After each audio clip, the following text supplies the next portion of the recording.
Boa noite, pessoal. Espero que vocês estejam bem.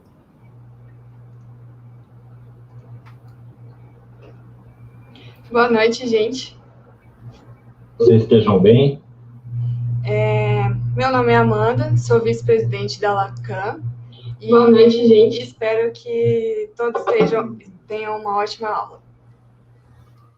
Meu nome é Jader, para quem não me conhece, eu sou o presidente da Lacan. E antes de começar essa aula, eu queria dar alguns recadinhos para vocês. Então, como vocês podem ver ali na descrição do vídeo, o formulário de presença ele vai estar ali, mas ele não vai estar aberto ainda, tá bom? Então, vocês vão entrar nele, vocês podem ver que ele vai estar fechado, não vai dar para responder. Tanto que para responder vocês vão precisar assistir a aula, porque vão passar algumas palavras-chave aqui embaixo, e vocês vão ter que acertar no final da aula essas palavras-chave para poder valer a presença. E essa presença vai ser obrigatória para os alunos que já fazem parte da Lacan, para o pessoal que quer fazer a prova de admissão para a Lacan. E o formulário vai ser o mesmo, tá bem? Lá vai ter para vocês assinalarem se você faz parte da Lacan ou se você ainda não faz parte, se você quer fazer a prova, tranquilo? Então, é isso. Então, diante disso, é com muito orgulho que damos início à nossa segunda aula do ano, que será ministrado pelo professor Lucas Trindade, médico cardiologista do Hospital Vila Nova Star e São Luís Itaim, e professor de residência de cardiologia do Hospital Sírio-Libanês. Então, desejo a todos uma ótima aula. Então, seja bem-vindo, Dr. Lucas, e fique à vontade. Boa noite, pessoal. Um prazer estar aqui com vocês. Obrigado, Jader. Obrigado, Amanda.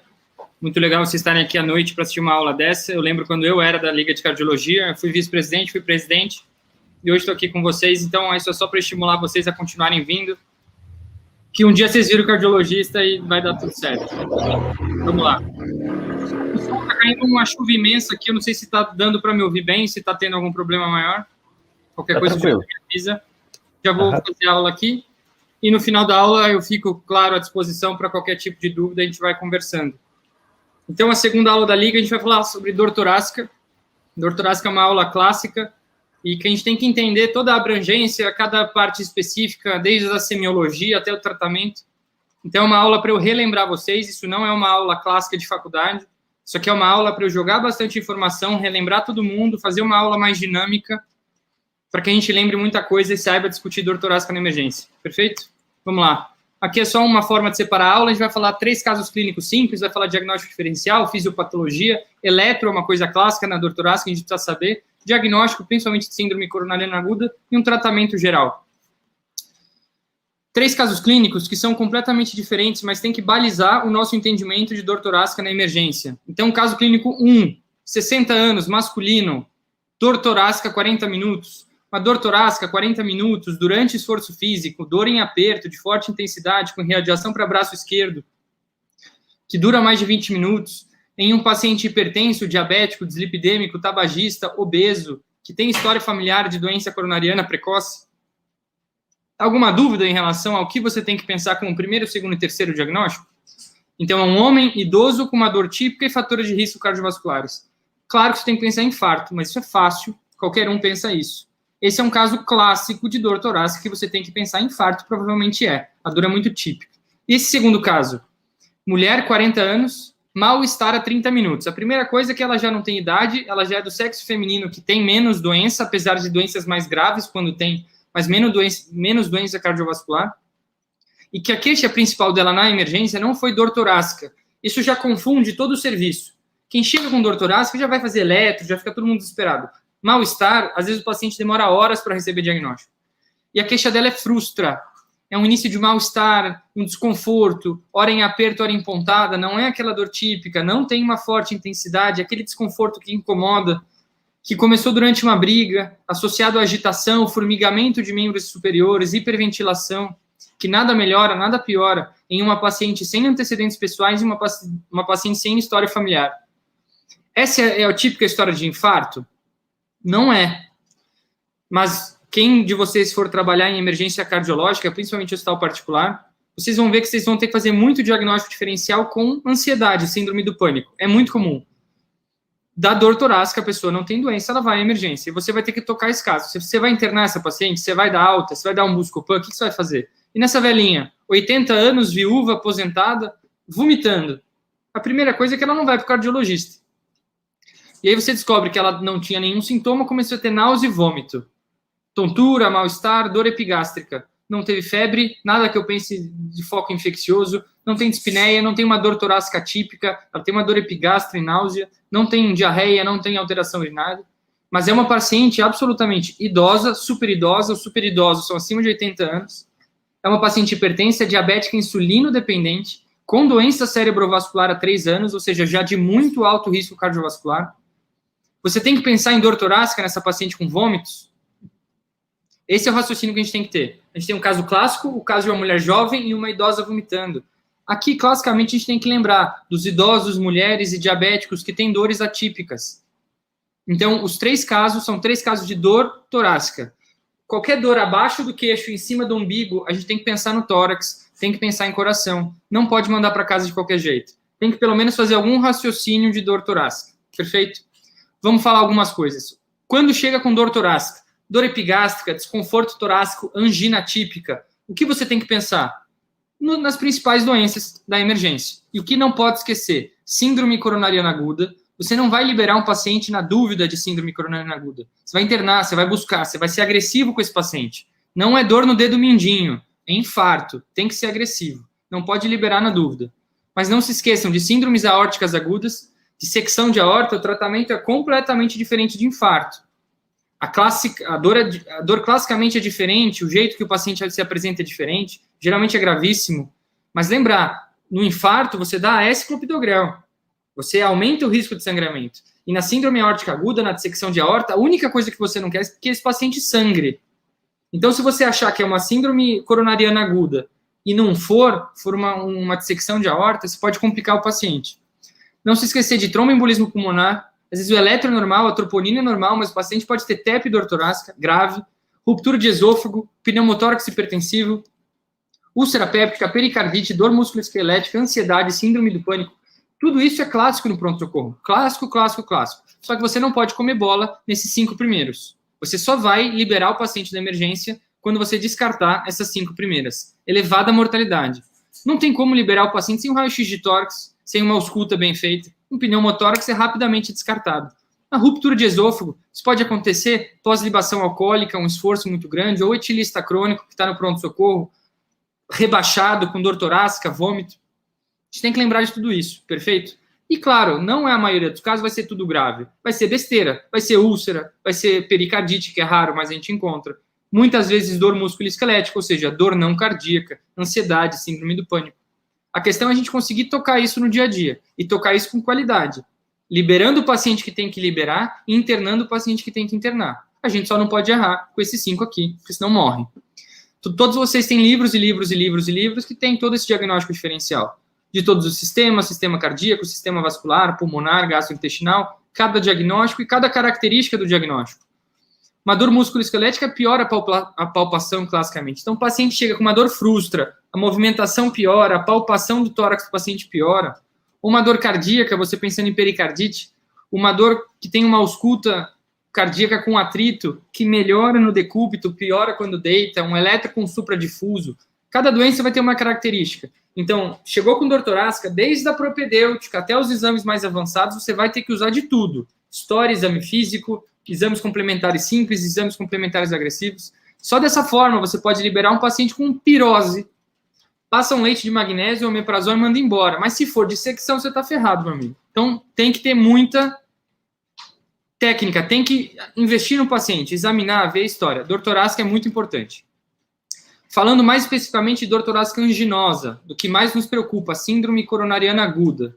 A gente vai falar um pouquinho de fisiopatologia, definição e classificação. E o que disso vocês vão tirar importante para tratar a dor torácica na emergência. Como eu falei, não se esqueçam, identifiquem o paciente. É uma mulher jovem de São Paulo, do Canadá, é uma japonesa. Japonês não grita de dor. Oriental, geralmente tem uma cultura onde a dor não é algo que se exponha tão facilmente. Então, tudo envolve você saber do que você está falando. Então, identifique bem o seu paciente. Veja a queixa principal. Se ele te disse dor torácica, toma cuidado. É a primeira queixa dele, é a queixa principal. Aquilo é o seu foco, vai atrás. Diferente do paciente que tem uma lesão na perna, o cachorro morreu, o cabelo está espetado, teve diarreia e, além disso, tem uma dor torácica. Fica tudo frustro. Quem chegou com dor torácica, dor epigástrica, dor torácica, brincando, acima do umbigo, abaixo do queixo, presta bem atenção. E os 3 pacientes tinham uma queixa principal razoável de dor torácica. Uma era vômito com dor, outra era desconforto, outra era angina. História pregressa é importante. A gente viu um paciente cheio de histórico cardiovascular. Ele já podia ter tido aquela dor antes. É importante saber, essa é a primeira vez, essa dor se parece com a dor do infarto, não se parece. É importante avaliar toda a história do seu paciente. Começou quando? Subiu e desceu? A dor foi para um lado para o outro? O que melhora, o que piora? Quando alguém fala dor, seja dor de cabeça, cefaleia, dor torácica, dor abdominal, dor tem que ter 1000 características. 1000. Nunca chega para um cirurgião que tem um paciente com dor abdominal no pronto-socorro. Ele precisa saber muito mais do que uma descrição simples de dor abdominal forte e incólica. Você parece que deu bastante informação, são 4. Você precisa de 1000. Dor torácica é a mesma coisa, cefaleia é a mesma coisa. A dor tem que ser muito bem caracterizada. Intensidade, localização, irradiação, comparação com outras dores, o que melhora, o que piora, o que tomou, sintomas associados, diarreia, febre, tudo tem que ser bem feito. Antecedentes pessoais e fatores de risco. Aquele paciente é de baixo risco cardiovascular ou alto risco cardiovascular, isso muda completamente. Uma dor estranha, torácica, numa criança, não é infarto.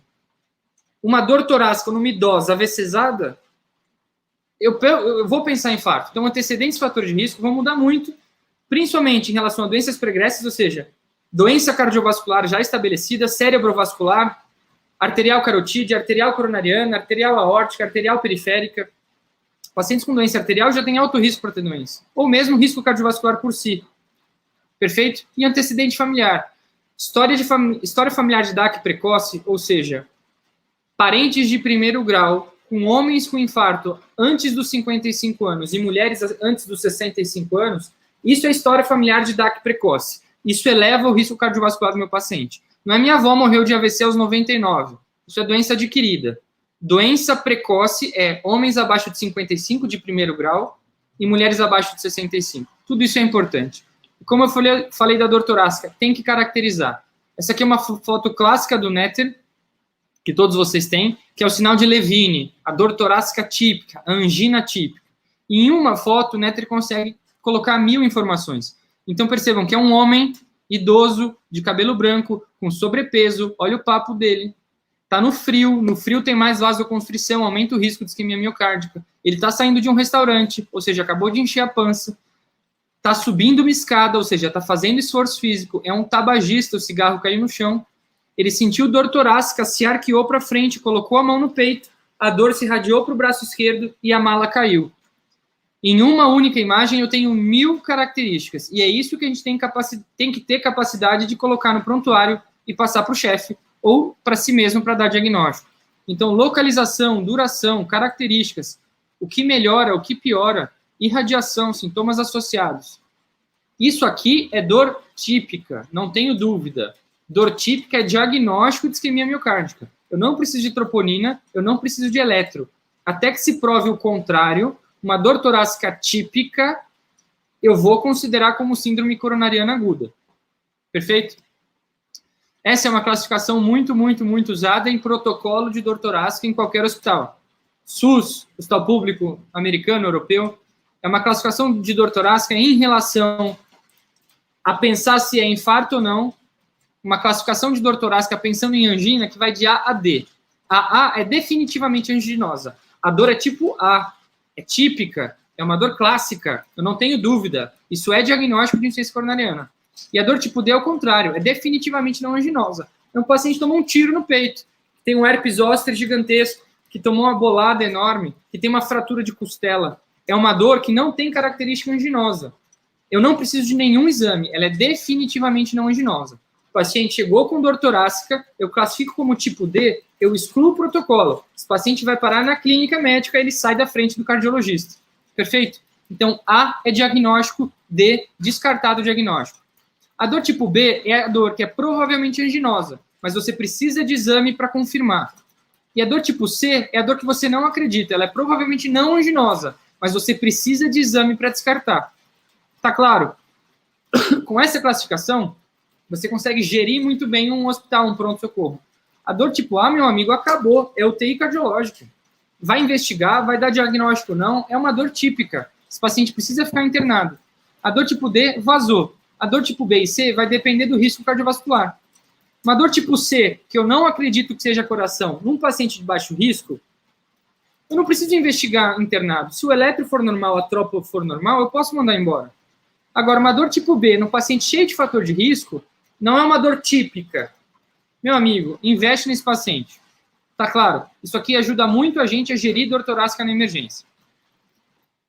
Falando em fisiopatologia, só para lembrar para vocês os dois cenários da doença coronariana, o cenário crônico e o cenário agudo. O que é o cenário crônico? Todos nós, desde o início da vida, passamos por inflamação. E essa inflamação... Espera aí que não está carregando o vídeo. Poxa vida. Isso aqui é só uma imagem de uma artéria mostrando inflamação durante toda a vida.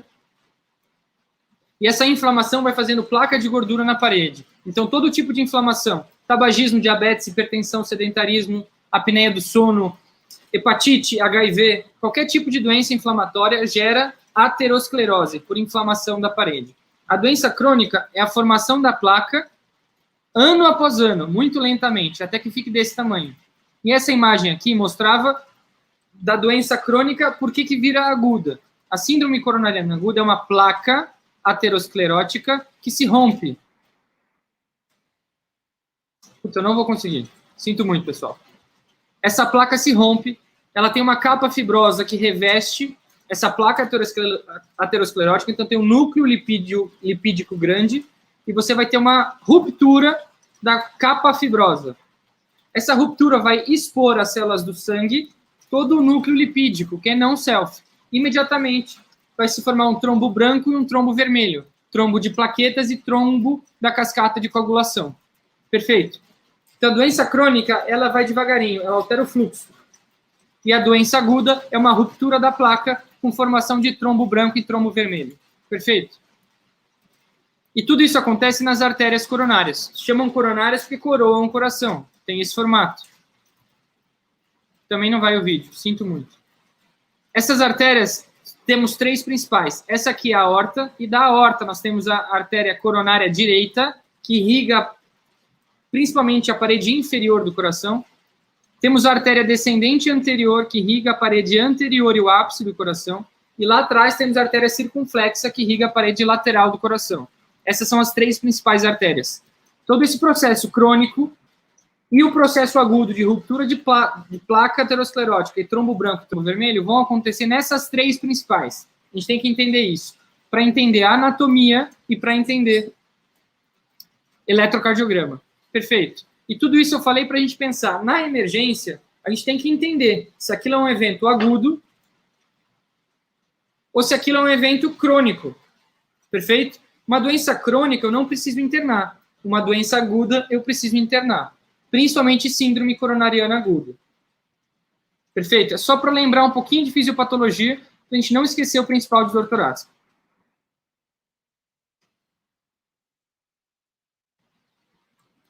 Sinto muito, pessoal. Tem alguma lerdeza aqui hoje.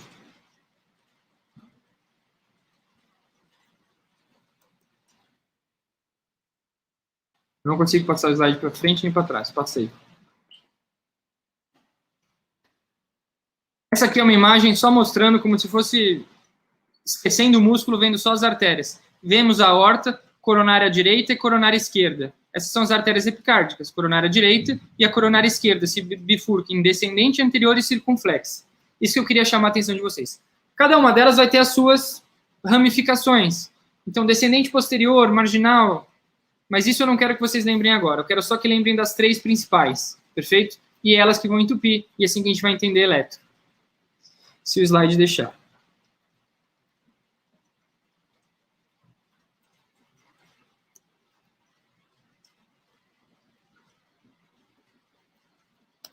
Essa é uma outra imagem só mostrando nessas cores a irrigação das artérias. Perfeito? E aqui mostra, então, a coronária direita irriga a parte azul e verde, a descendente anterior irriga a parte amarela, e lá atrás a gente veria a circunflexa irrigando a parede lateral. Então, isso tudo é o território coronariano. No eletro, você tem todo o território coronariano, como nessa imagem. E a depender de onde tem alteração de ST ou de onda T, eu vou tentar entender qual artéria que entupiu. Falando em fisiopatologia, em síndrome coronariana aguda, eu queria que vocês lembrassem dessa imagem também. A gente fala muito em infarto transmural e infarto subendocárdico. Isso aqui é a parede do músculo cardíaco. Então, aqui fora, na parte mais externa, a gente tem o epicárdio, no meio o mesocárdio, o miocárdio, e aqui embaixo o subendocárdio. Perfeito? Ep, mio, subendo. Tá claro? As artérias epicárdicas correm por fora. E aqui a gente está vendo o processo aterosclerótico. Se a gente tiver uma suboclusão, ou seja, só passa 15%, você tem uma obstrução entre 80% e 90%. Só passa 10%, 15% de sangue. Quem vai receber sangue primeiro? É a parede epicárdica. E depois a miocárdica, e não sobra sangue lá embaixo. Então, quem vai sofrer primeiro se houver uma suboclusão aqui? O subendocárdio. Simplesmente por uma questão hidráulica. Quando a gente tem um infarto sem supra, a gente pensa em uma suboclusão. E no eletro, nós vamos ver, geralmente, infradesnivelamento do segmento ST. O infradesnivelamento do segmento ST é uma forma eletrocardiográfica de representar um sofrimento subendocárdico. Então, eu vou inferir que eu tenho uma lesão não oclusiva, é suboclusiva. Esse é o infarto subendocárdico, geralmente representado por um infra, geralmente por uma suboclusão. Quando eu tenho um infarto com supra, ou seja, um supradesnivelamento do segmento ST no eletro, o que aquilo demonstra? Que toda a parede miocárdica está sofrendo. Não é só o subendocárdio. O subendocárdio é o miocárdio e o epicárdio, porque aqui simplesmente obstruiu 100%, não chega uma gota de sangue e oxigênio, nem para o ep, nem para o mio, nem para o subendocárdio. E isso se representa no eletro como um supra, e eu vou falar que é um infarto transmural, porque sofre as três paredes. Perfeito? Só que era só para lembrar dessas duas palavras, infarto transmural e infarto subendocárdico. Supradesnivelamento e infradesnivelamento. Oclusão completa, suboclusão. Perfeito? Falei umas besteiras agora. Agora eu quero voltar lá para os casos clínicos. A gente falou de identificação de dor torácica e de fisiopatologia. Este homem está infartando? Essa dor é A, B, C ou D? Todas as características são clássicas. Homem, idoso, dor precordial, em aperto, irradia para o braço, duração prolongada, melhora ao repouso, no paciente hipertenso, diabético, dislipidêmico, tabagista, com história familiar de DAC precoce. Todos concordam que é uma dor tipo A. A eu considero como síndrome coronariana aguda e acabou. E esse caso 2? E essa moça? Eu penso em infarto, eu cancelo o protocolo de dor torácica, eu coloco como tipo D.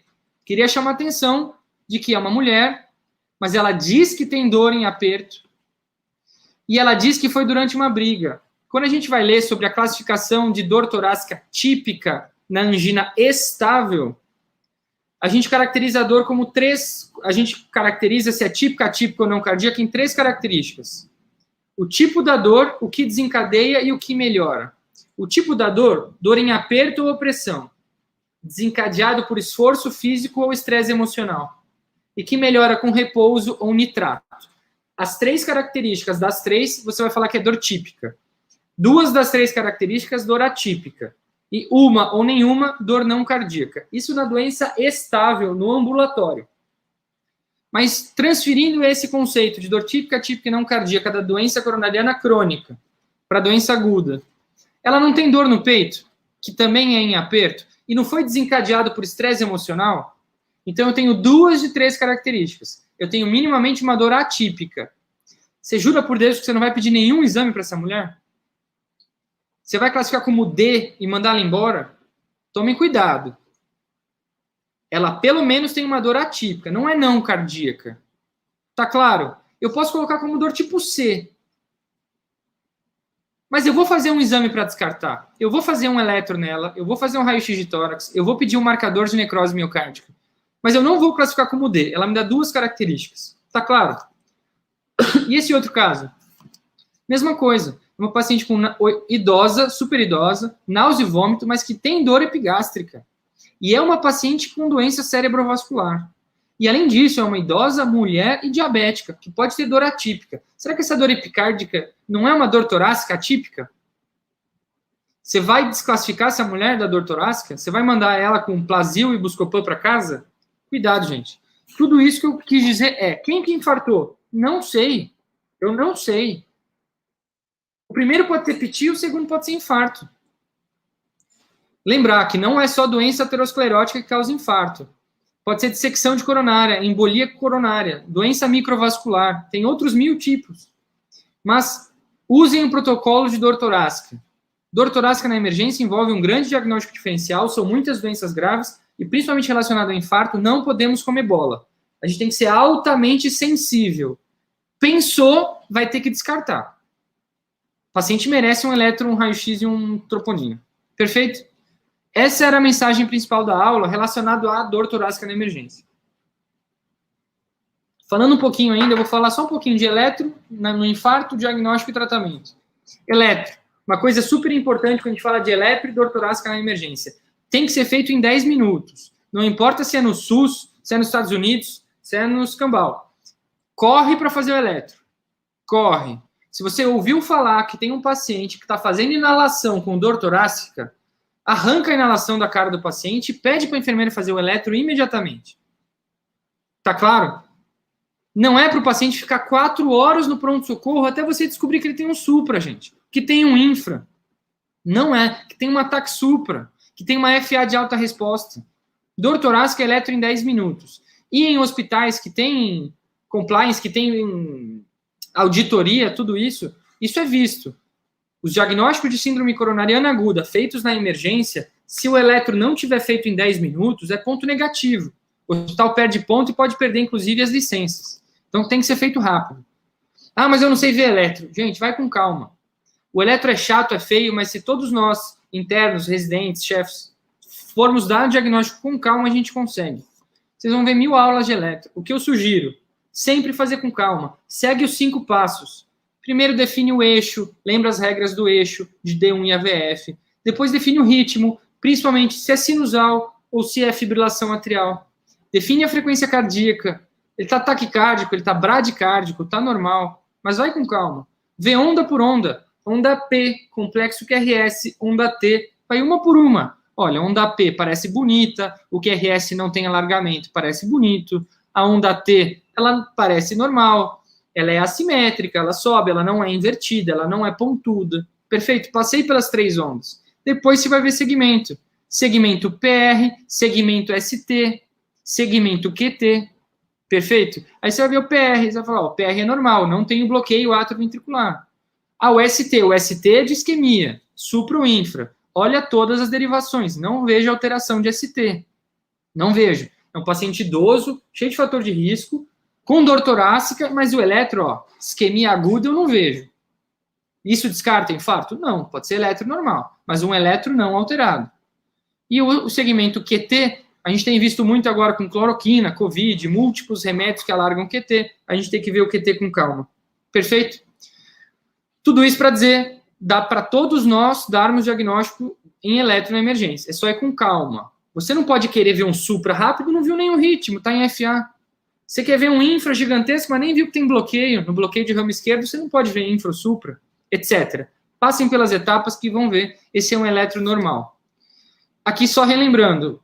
P, QRST, PR, ST e o QT. Perfeito? Quais são as alterações eletrocardiográficas típicas de isquemia miocárdica? Alterações do segmento ST e alterações de onda T.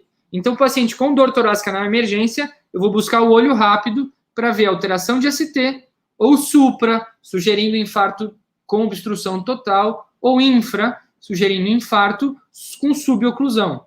Suboclusão, subendocárdico, supra, transmural. Mas lembrem, alteração de onda T também. Onda T apiculada, onda T invertida, onda T bífida. Perfeito? Como que eu vou ver o supra do ST? Eu vou ver sempre a partir do ponto J. O ponto J é a união do QRS e do segmento ST. Essa é a linha de base, tá vendo? Linha de base, onda, linha de base, onda, linha de base, onda. Então, eu vou ver sempre PR, vai me ajudar muito. Eu vou comparar a altura do ponto J com a altura do PR. Se tiver na mesma altura, ok, eu não tenho um supra nem um infra, perfeito? Mas lembrar, sempre a gente vai olhar o final do QRS. O final do QRS acaba aqui embaixo e a onda e o segmento ST aparece aqui embaixo, é um infra. O QRS acaba com a onda J aqui em cima e o segmento ST começa aqui em cima. Estou falando de um puta de um supra, perfeito? Outra coisa que eu queria lembrar a vocês, temos que saber a definição de livro de supra e infra. Isso facilita a gente não ficar na dúvida. Qual é a definição de supra? Elevação do segmento ST a partir do ponto J em duas derivações contíguas. Lembrem disso. Lembra que eu falei de território coronariano? A coronária direita irriga a parede inferior. No eletro, eu não posso ter um supra de parede inferior e de parede anterior ao mesmo tempo.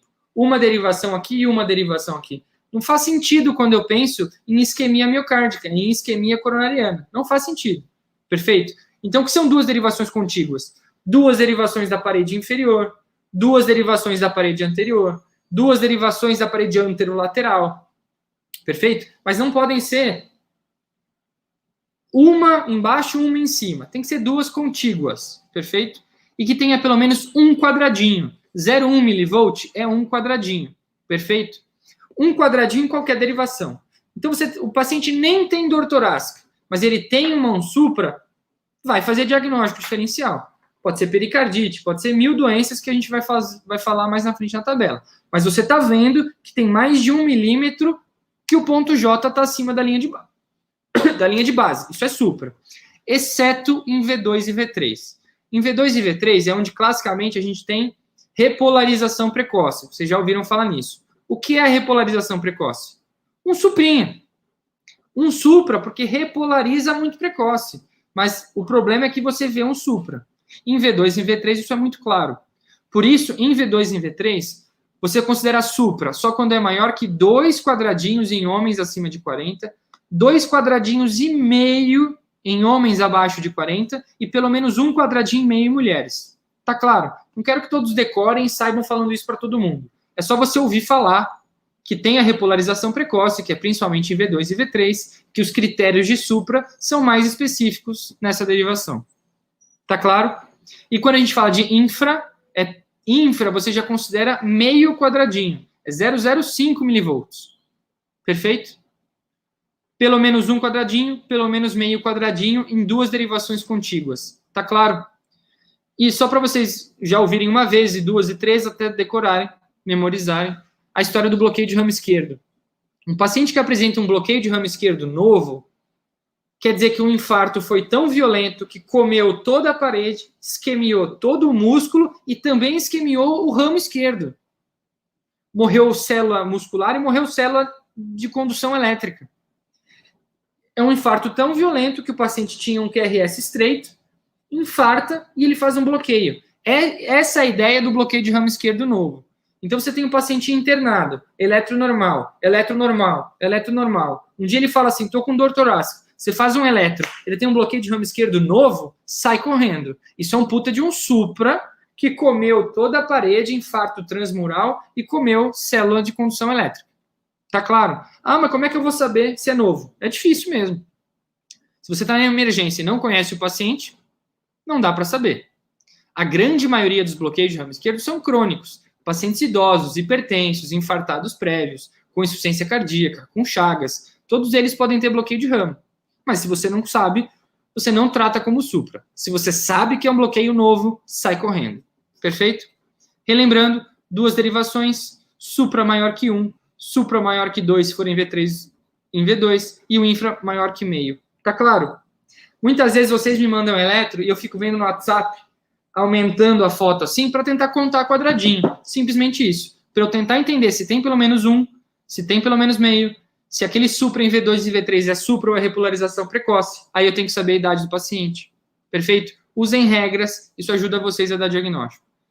Todo supra é infarto? Não. Tem 1000 coisas que podem dar supra no eletro. Aqui está a lista. Primeiro, repolarização precoce. Segundo, bloqueio de ramo esquerdo. Left Bundle Branch Block. Lembrem, bloqueio de ramo é uma alteração elétrica que causa supra e infra. Não é uma alteração isquêmica. É simplesmente alteração elétrica, que também pode aparecer com supras e infras. Então, quem tem bloqueio de ramo esquerdo crônico, eu não sei ver supra e infra. Não serve. Eu tenho que usar outro teste, outro exame para infarto. Tá claro? Pré-excitação ventricular, como na síndrome de Wolff-Parkinson-White, pode dar supra e infra, principalmente supra. Síndrome de Brugada, pericardite e miocardite, embolia pulmonar, hemorragia subaracnoide, síndromes cerebrais podem dar alteração eletrocardiográfica. Hipercalemia, cardiomiopatia crônica, colecistite pode dar alteração elétrica. Um padrão juvenil eletrocardiográfico que só quem faz cardio na criança sabe ver. Antidepressivos tricíclicos. Então lembrem, supra, sai correndo, tem que dar diagnóstico. Mas nem todo supra é infarto. Tá claro? Eletro para vocês. Lembrem, eu não sei ver eletro direito. Então vai com calma. Eixo, ritmo, frequência, ondas e segmentos. Vai anotando. No final você vai dar o diagnóstico. Indo rápido. O que eu mais vejo aqui nesse eletro? Um puta de um supra nessa parede aqui. Então, veja o ponto J. Aqui é o QRS.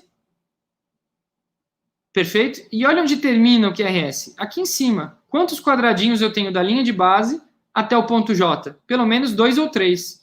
2 ou 3 em V1 é acima de 1. Porra, eu já tenho 2 ou 3. E em V2, imagina que seja uma mulher. Eu tenho que ter pelo menos um quadradinho e meio. Meus amigos, olha onde é que está o ponto J. Então, eu tenho QRS... O ponto J está lá em cima e aqui eu tenho um ST curtinho e logo uma onda T. Além disso, eu tenho uma onda T super apiculada. É uma onda T simétrica muito grande e apiculada.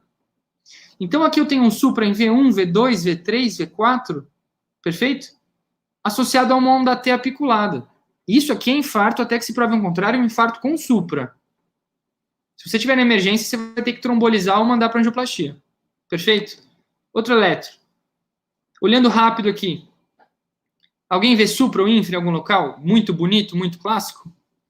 Já vou mostrar. Olha aqui. D2, D3 e AVF. Então, eu tenho em 3 derivações, e são em 3 derivações contíguas. As 3 representam a parede inferior. Na minha cabeça, eu já acho que quem infartou foi a coronária direita. Eu tenho uma obstrução aguda da coronária direita. Esse eletro é feio, velho, mas olha a linha de base e olha o ponto J aqui em cima. Mais de um quadradinho. Linha de base, ponto J aqui em cima, mais de um quadradinho. Linha de base, ponto J aqui em cima, mais de um quadradinho. Isso é diagnóstico eletrocardiográfico de supradesnivelamento de ST. E o diagnóstico sindrômico é de síndrome coronariana aguda. Perfeito? Mais um eletro. Feio, né? Aí você já pega na emergência aquela fita longa que ninguém sabe ver, você fica fazendo assim, fingindo que tá vendo e não tá entendendo nada. Primeira coisa que eu falei para vocês é que no bloqueio de ramo, eu não posso ver supra ou infra. Então, eu vejo um QRS horroroso, parece que tem sobrecarga ventricular, mas o que eu já vejo é que é um QRS alargado. Bloqueio de ramo é quando eu tenho pelo menos 3 quadradinhos do QRS. Esse QRS tem quase 5 quadradinhos. Isso é uma alteração elétrica, crônica, provavelmente, e que causa supra. Veja só, olha a linha de base aqui em V2. É aqui embaixo. Olha onde está o ponto J, aqui em cima. Olha aqui V4, linha de base aqui embaixo, ponto J aqui em cima. Olha aqui a VL, linha de base aqui em cima, ponto J aqui embaixo, aqui eu tenho um infra. Essa alteração elétrica, pelo bloqueio do ramo esquerdo, ou seja, a condução vai primeiro pelo ramo direito, depois para o ventrículo esquerdo, isso gera supra e infra naturalmente. A não ser que isso seja superagudo, eu não posso ver supra e infra no bloqueio de ramo, lembrem disso. Perfeito? Classicamente, o residente da cirurgia vem com eletro dizendo que é supra. Eu olho e falo assim, é bloqueio. E aí ele fica com a cara de tacho e volta. Perfeito? Outra coisa, lembrar, além do alargamento do QRS, supra e infra, bloqueio pode dar alteração do ST, da onda T. Então, nós vamos ter muitas ondas T's feias, ondas T's bífidas, onda T invertida. Tá? Então, bloqueio de ramo esquerdo impede de um bom diagnóstico de infarto. O que esse eletro chama atenção? Alguém vê um puta supra, um puta infra? Não. Não parece. Mas o que está muito feio? As ondas T's. Então, eu falei para você, isquemia miocárdica, eletro na emergência. Eu vou buscar ST e vou buscar onda T. essa onda T está invertida, essa onda T está invertida e simétrica, onda T invertida e simétrica, onda T invertida e simétrica. Tá feio isso aqui, gente. Se for um homem de alto risco cardiovascular com dor torácica com esse eletro, sai correndo. Chama um médico, tá? Altamente sugestivo de sofrimento muscular. Combinado? E esse outro eletro aqui, o que chama atenção? Lembra? Eixo, ritmo, frequência, ondas e segmentos. Vamos direto pensando em dor torácica. Esse cara tem um supra em V2, supra em V3, supra em V4, supra em V5, supra em V6, supra em D2, supra em AVF, supra em D1. Ele tem um supradifuso, não tem? Todas as paredes têm supra. Qual é o principal diagnóstico diferencial de dor torácica e supradifuso? Pericardite. Tá? Lembrem disso. Pericardite da supradifuso. Geralmente as artérias não entopem ao mesmo tempo. Isso não acontece. Se eu tiver um supra em mais de um território, eu vou ter que pensar em pericardite também. Às vezes não é, às vezes é infarto. Tem que ter toda a experiência para entender o caso. Mas lembrem, supradifuso sugere não doença isquêmica coronariana. Sugere inflamação do pericárdio. Combinado? Aqui, terminando aquela história do território coronariano. Aqui nós temos a rosa dos ventos do eletro. Triângulo de Einthoven, as derivações periféricas, derivações precordiais. No final das contas, o que importa é que esses eletrodos se comportam dessa forma. Aqui é a configuração de quais paredes eles representam. Então, aonde o eletrodo estiver mais próximo, é quem ele está representando. E é assim que fica a história, a ideia. Lembra, o coração esquerdo, o ventrículo esquerdo, tem muito mais músculo. Então, ignora o coração direito. Ignora. O ventrículo direito é fininho, ele mal aparece no eletro. Quem tem músculo que aparece no eletro, onda R bonita, é ventrículo esquerdo. Então, vejam, D3, AVF, D2 estão representando aqui embaixo, estão vendo? Essa aqui é a parede inferior do coração. As derivações precordiais, veja, V1 e V2 estão muito próximos do septo, então eles representam o septo do ventrículo esquerdo. V3 e V4, o coração está cortado, mas eles estão bem na frente, estão aqui no peito. Eles representam toda a parede anterior do coração. V5 e V6 já está depois do mamilo, na linha axilar. V5 e V6 está olhando a parede lateral. São várias fotografias do coração indo do septo, parede anterior e parede lateral. Voltando para as derivações periféricas, olha aqui D1 e AVL. Elas estão lá em cima. É uma fotografia aqui de cima. Elas representam a parede lateral alta. Tá claro? Então aqui tem uma descrição e aqui para facilitar para vocês. Um eletro de 2 derivações, V1 e V2, parede septal. V3 e V4, parede anterior. De V1 a V4, parede anteroseptal. V5 e V6, parede lateral. D1 e AVL, parede lateral alta. D2, D3 e AVF, parede inferior. Alterações de ST. Nessas paredes, eu vou tentar pensar qual artéria entupiu. Perfeito? Isso é território coronariano. Combinado? Não podemos lembrar, evolução do infarto. A gente fala de dor torácica na emergência, fala infarto, mas a gente tem que dar diagnóstico com eletro. O eletro ajuda muito. Lembrar, alteração dinâmica de ST e alteração dinâmica de onda T é altamente sugestivo de isquemia.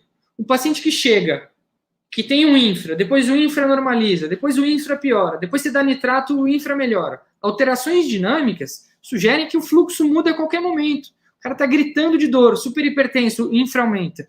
O cara fica pianinho, sem dor nenhuma, a pressão melhorou, a frequência melhorou, o infra some. Está sofrendo. Alteração dinâmica de ST sugere isquemia. Por isso é para fazer eletroseriado. O cara chega, faz eletro, o cara espirra, faz eletro, o cara muda de setor, faz eletro. Você viu a alteração dinâmica, meu amigo? Você está cada vez mais próximo do diagnóstico com um exame simples. E lembrar do infarto transmural. Como eu falei, infarto transmural é uma oclusão completa. Meu amigo, não passa uma gota. Aquele tanto de coração, aqueles 300 miligramas de coração, não recebe nada, não recebe sangue. O primeiro sinal, com poucos minutos, é onda T apiculada. Poucos minutos depois, já começa aquele puta supra, mostrando lesão transmural. Se você não abrir aquela artéria, o que acontece? Você começa a perder músculo. A onda R mostra músculo vivo, e a onda Q mostra músculo morto.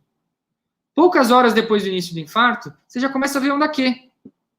Onda Q é músculo morto. Depois de poucas horas, 12 a 24 horas, a onda T começa a inverter, o supra começa a diminuir e você só vê Q. E dias, as semanas depois, você não vê nenhuma onda R, ou seja, não há músculo vivo naquela parede, e a onda T completamente alterada, mostrando sofrimento. Isso aqui, meu amigo, você pode ver na tua cara. O paciente chega, você não dá bola, o cara faz o eletro e nem vê o eletro, passa 2 horas, passa o dia seguinte, e você vai documentando isso aqui acontecendo.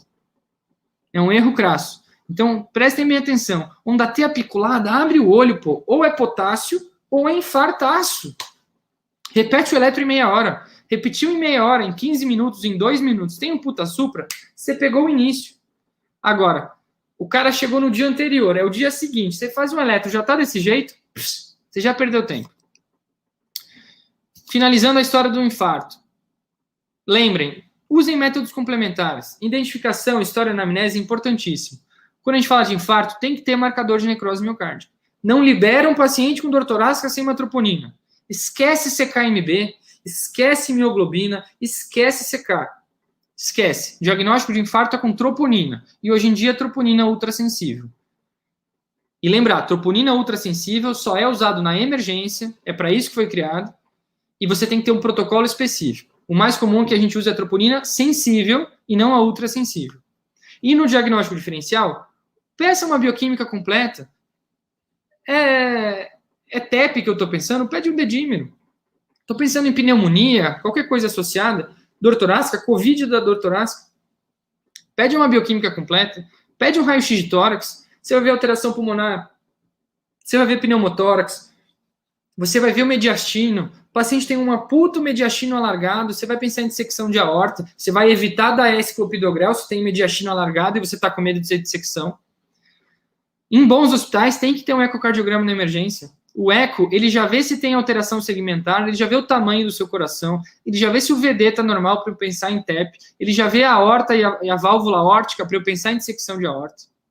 Então é muito importante o método complementar, muito importante. Não liberem o paciente sem a ajuda deles. Eletro, raio-x e troponina, pelo menos. E quem tiver, faz um eco rapidinho. E isso tudo associado, o score de risco, acabou de sair, faz um mês saiu a nova diretriz brasileira de infarto sem supra. E lá ele coloca, usem score de risco. Tem que usar. Tem que usar. E o principal a ser usado é o hard score. A diretriz brasileira coloca como mandatório usar o hard score. Isso ajuda médico na emergência. Hard score é um score simples, com 5 perguntas. A história, o eletro, a idade, os fatores de risco e a troponina. Você vai pontuar de 0 a 2. É muito simples usar. Pacientes que pontuem 0 a 3, alta.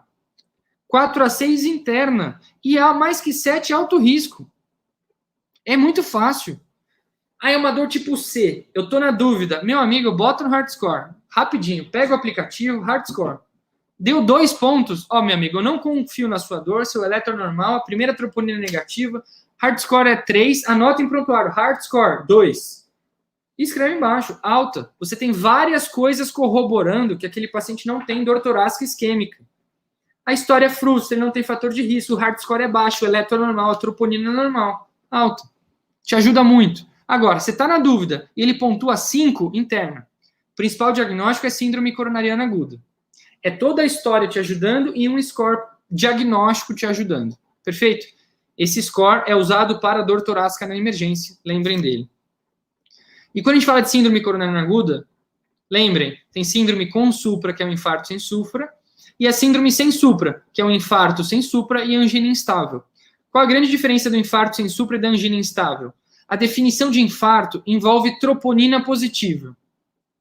Mas nem sempre a troponina negativa exclui que você tenha uma superobstrução aguda grave. De alguma forma, aquele paciente tem colateral, ele se protege, ele tem dor torácica, ele teve uma obstrução aguda, não de 100%, mas uma obstrução nova, era 50, virou 90 e ele tem dor torácica, e aqueles 10% fazem com que a troponina não suba. Não haja um sofrimento miocárdico tão grande. Mas é uma emergência, é uma síndrome coronariana aguda. Então, qual o grande problema do diagnóstico de síndrome coronariana aguda? Na angina instável, o eletro é normal e a troponina é normal. Você está vendido. Os exames são normais, mas temos que tomar cuidado.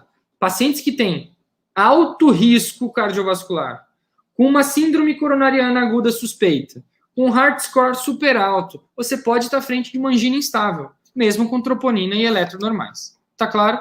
Aqui só para relembrar, qual a diferença? Infarto, falou a palavra infarto, é troponina mais isquemia, ou sintomas de isquemia, ou eletroisquêmico, ou ecoisquêmico, ou CAT isquêmico, ou autópsia isquêmica. Mas eu tenho que ter troponina. É troponina mais 1. Não existe infarto sem alteração de troponina. Por isso que eu não uso mais CKMB. Por isso que eu não uso mais mioglobina, CK, esquece. Em outro cenário, na emergência, é troponina.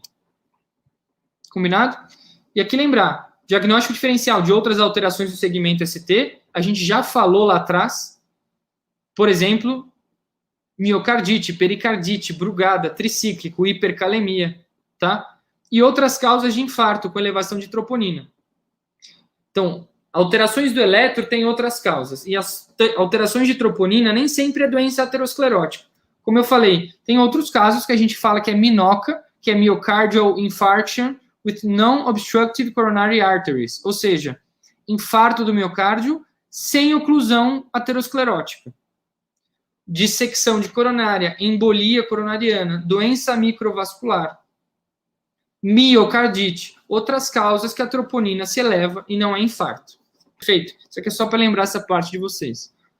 Aqui mostrando as novas diretrizes, colocam esses fluxogramas para troponina ultrassensível.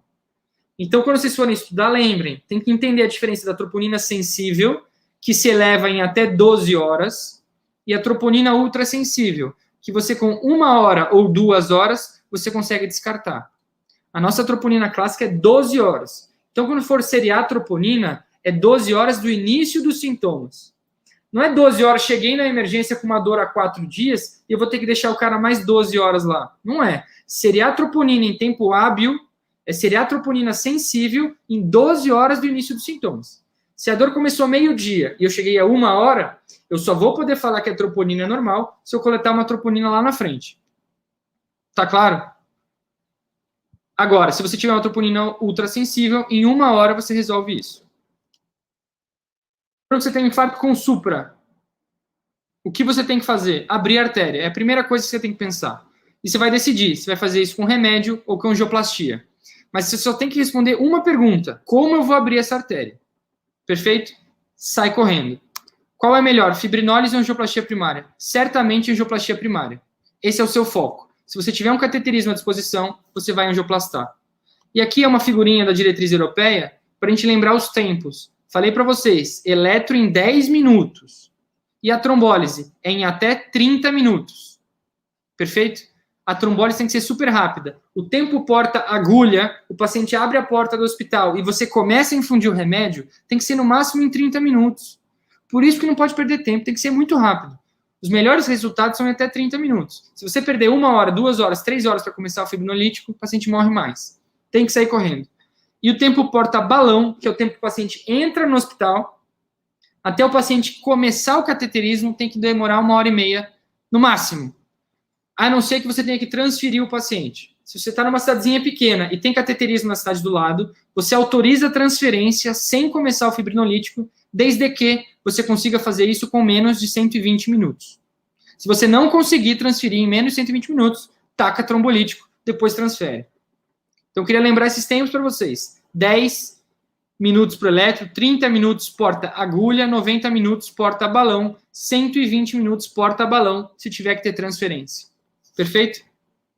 Outros scores que a gente usa, aqueles são scores diagnósticos. Esses são scores prognósticos. Então, KILIP, classicamente, que a gente usa, TIMI Grace.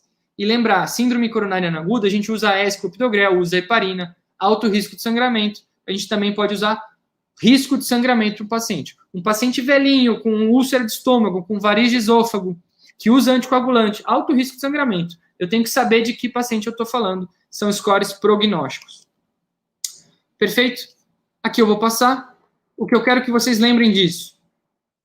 Uma anamnese bem feita, um exame físico bem feito, um eletro em 10 minutos, o uso de métodos complementares e a utilização de scores de risco, você tem um diagnóstico definido muito fácil. Façam todas as etapas bem feitas. Você vai chegar ao diagnóstico e vai poder iniciar o tratamento. E o tratamento tem que ser imediato.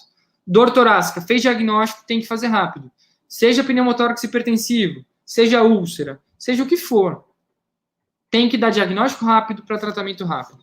E aqui eu só queria lembrar, o vídeo não vai poder passar, infelizmente, aqui eu queria mostrar um porta-balão, o tempo porta-balão, a balonada na placa aterosclerótica. Mas não esquecer do tratamento do infarto. A gente tem muita dúvida nisso. Aqui é só para dar um relance para vocês. Oxigênio só em quem tiver hipoxêmico.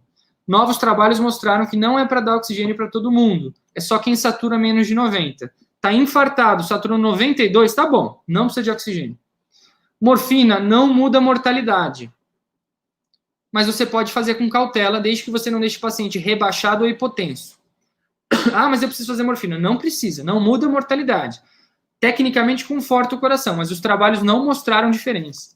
Mesma coisa com nitrato. Ele alivia a dor, mas não muda a mortalidade. Você vai usar morfina e nitrato em quem tem dor. Mas cuidado, o paciente não pode estar hipotenso, o paciente não pode ter um infarto de ventrículo direito. O ventrículo direito trabalha com volume, não é com pressão. Então ele precisa de volume para bombear. Se você baixar a pressão do tio, não tem volume, não volta volume para o coração, o ventrículo direito piora ainda mais. Então cuidado.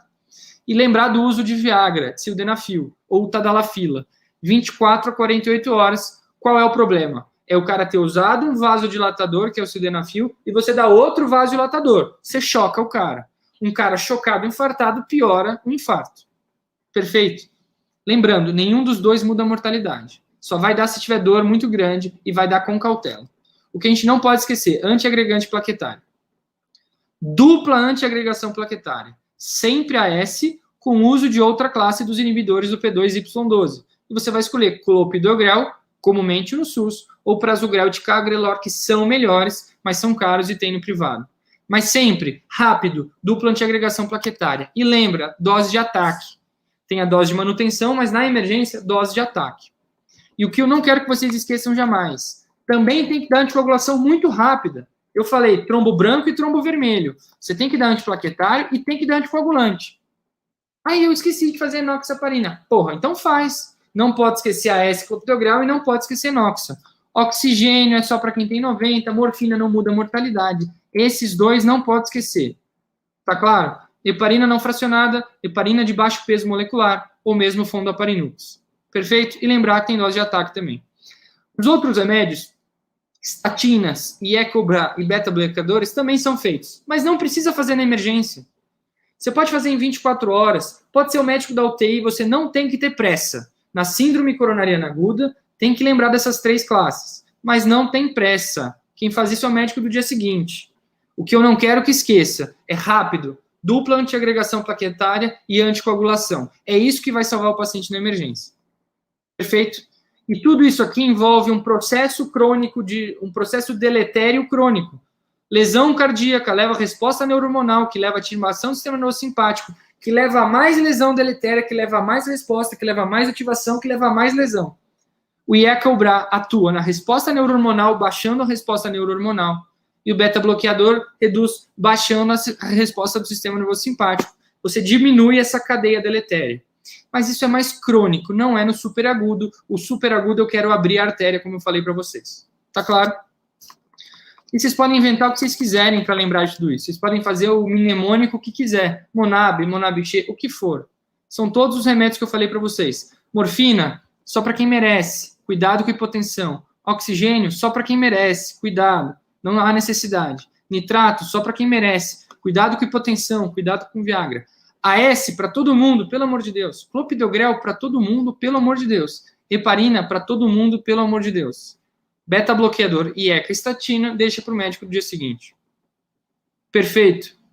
Isso é muito importante, que a gente faça diagnóstico diferencial de dor torácica, entenda a fisiopatologia, consiga classificar o paciente, consiga dar o diagnóstico correto e consiga tratar minimamente com o que você tem que fazer de início. Tá claro?